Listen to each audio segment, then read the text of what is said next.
Aos 52 anos, Helena Martins acreditava ter a vida perfeitamente desenhada. Por quase 3 décadas, sua existência girara em torno da rotina meticulosa do direito tributário. Seus dias eram previsíveis: acordar às 6h15, revisar petições enquanto o café coava, enfrentar o trânsito de uma metrópole que nunca dormia, e passar longas horas entre códigos, jurisprudências e a luz azulada de monitores. Seu escritório, no 12º andar de um edifício espelhado, era seu reino. As paredes forradas de livros e os diplomas dourados não eram apenas decoração, eram a prova tangível de uma carreira sólida e bem-sucedida. Helena era respeitada pelos pares, temida pelos adversários e considerada uma parceira indispensável pelos seus principais clientes, grandes conglomerados industriais. Sua identidade estava intrinsecamente ligada àquela persona. Ela era a doutora Martins, a especialista. As reuniões de diretoria, os honorários altos, a sensação de poder ao deslizar uma sentença complexa em um contrato. Tudo isso a alimentava. Fora dali, restava-lhe uma vida pessoal que, sem ser infeliz, havia se tornado um pálido reflexo de sua carreira. Seu apartamento, com sua decoração impecável e silêncio absoluto, era mais um refúgio do que um lar. Os jantares com amigos eram agradáveis, mas as conversas frequentemente giravam em torno dos mesmos temas: trabalho, política, investimentos. Havia uma certa segurança nessa existência linear, um conforto na repetição. O futuro para Helena parecia uma simples extensão do presente. Mais casos, mais conquistas profissionais, uma aposentadoria tranquila, talvez um dia. O primeiro sinal de que aquela estrutura poderia não ser tão sólida quanto parecia chegou em uma tarde de outono, durante uma videoconferência interminável. Enquanto um dos sócios mais jovens discorria sobre uma nova interpretação de uma lei fiscal, Helena sentiu uma súbita e profunda desconexão. As palavras dele soavam como um ruído distante, sem significado. Ela olhou para suas próprias mãos sobre a mesa de jacarandá, as mesmas mãos que redigiram centenas de pareceres decisivos, e teve uma estranha sensação de que pertenciam a uma outra pessoa. A crise não foi dramática. Não houve taquicardia ou falta de ar. Foi um colapso silencioso, interno. Como se um alicerce essencial tivesse cedido sem fazer barulho. Nos dias que se seguiram, a sensação não passou. Tornou-se uma companheira constante, um sussurro insistente questionando o propósito de tudo aquilo. O trabalho, outrora fonte de orgulho, transformou-se em uma sequência de tarefas vazias. A rotina, antes confortável, tornou-se uma prisão de hábitos. Ela tentou ignorar o mal-estar, atribuindo-o ao cansaço ou ao estresse pós-pandemia.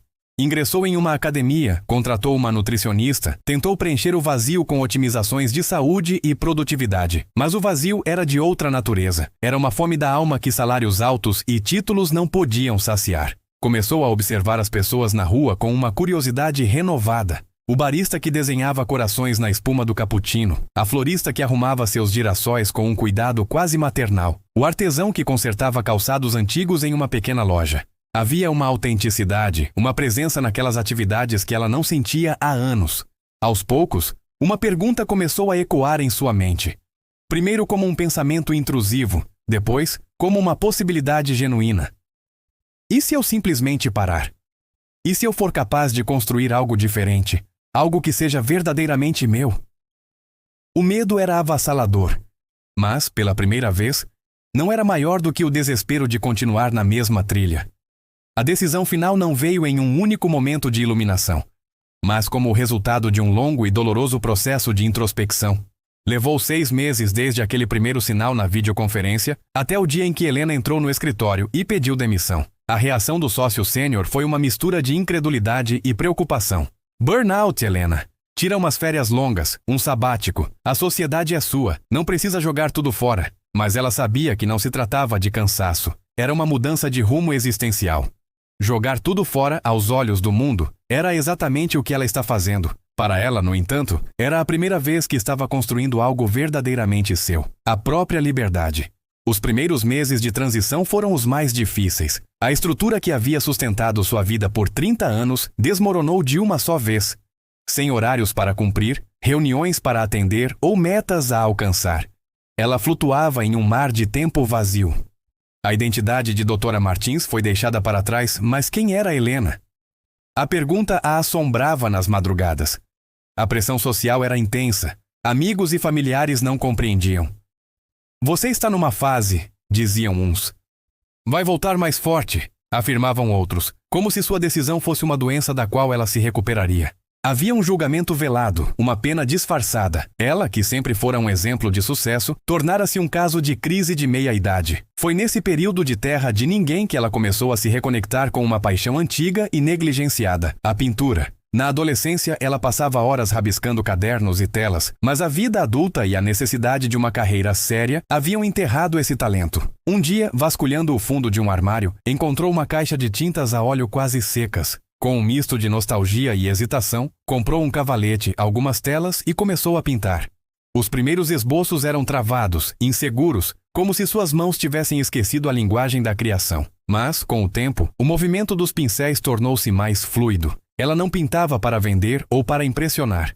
Pintava para se entender. As telas tornaram-se um diário visual de sua transição interna. Paisagens sombrias e confusas deram lugar a cores mais vivas, formas mais ousadas. Paralelamente, começou a frequentar um pequeno ateliê coletivo no centro histórico da cidade, um lugar que cheirava a Tyner e criatividade. Lá, conheceu pessoas cujas vidas eram radicalmente diferentes da sua. Uma ceramista que deixou a publicidade, um músico que viajava ao mundo com uma mochila, uma jovem tatuadora que sonhava em abrir seu próprio estúdio. Eles não se importavam com seu passado forense. Para eles, ela era apenas Helena, a mulher que estava aprendendo a pintar de novo. Essa nova comunidade, despretensiosa e acolhedora, ofereceu-lhe um novo tipo de validação, baseada não em conquistas, mas na autenticidade do ser. Foi ali, entre telas, xícaras de chá e conversas francas, que a ideia começou a tomar forma. E se ela unisse sua mente analítica, herdada do direito, a essa paixão redescoberta? E se ela criasse um negócio próprio, pequeno, mas que fosse um reflexo genuíno de quem ela era? O projeto que nasceu daquela interseção entre razão e emoção foi a Pausa, um estúdio boutique especializado em kits de arte para adultos. A ideia era simples, mas profundamente pessoal. Criar caixas curadas com todos os materiais e instruções necessárias para que pessoas tão ocupadas e desconectadas quanto ela fora pudessem experimentar a alegria de criar.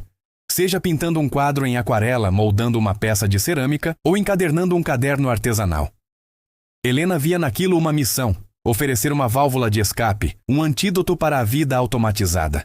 Ela não estava vendendo um produto, estava vendendo uma experiência, um momento de presença. Os primeiros 18 meses foram um turbilhão de trabalho árduo, muito mais intenso do que qualquer caso jurídico que já enfrentara, mas de uma natureza completamente diferente. Ela era a CEO, a equipe de marketing, a compradora, a designer de produtos e a office boy, tudo ao mesmo tempo. Seu apartamento transformou-se em um armazém, com pilhas de caixas, rolos de papel e potes de tinta invadindo a sala de estar. Ela aprendeu sobre logística, impostos para pequenos negócios, mídias sociais e embalagem sustentável. Havia dias de frustração, quando um fornecedor falhava ou uma campanha publicitária não convertia. A insegurança financeira era uma sombra constante. O lucro do primeiro ano foi irrisório, uma fração do que ela ganhava em um único mês como sócia do escritório. Mas havia uma diferença fundamental. Pela primeira vez em décadas, ela acordava animada.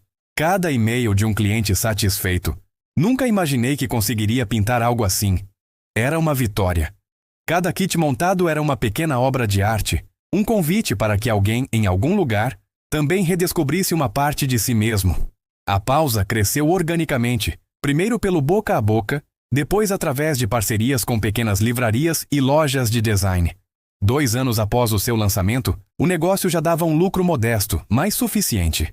Helena alugou um espaço pequeno e aconchegante que funcionava como showroom, estúdio e ponto de venda. As paredes não eram forradas com diplomas, mas com as obras de seus clientes e suas próprias pinturas. Olhar para trás, do alto de seus 55 anos, era contemplar uma vida dividida em 2 atos radicalmente diferentes. A primeira vida foi dedicada à construção de uma fortaleza externa, reputação, estabilidade, reconhecimento. A segunda vida que ela vivia agora era dedicada ao cultivo de um jardim interno. Significado, paixão, autenticidade. Ela não era mais a doutora Martins, a especialista temida.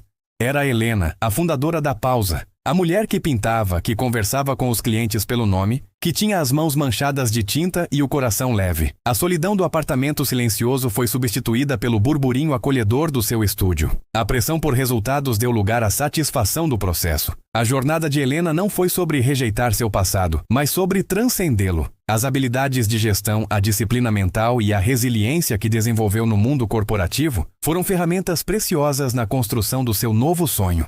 A diferença era que agora essas ferramentas serviam a um propósito que ela mesma havia definido. Sua história não é um conto de fadas com um final perfeitamente feliz. Havia desafios, dias ruins e incertezas sobre o futuro, mas havia, acima de tudo, uma sensação de propriedade sobre a própria existência.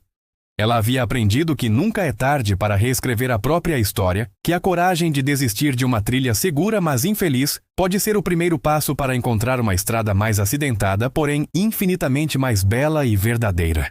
A verdadeira realização, descobriu, não reside no sucesso que se exibe para o mundo, mas na paz que se cultiva no silêncio da própria alma.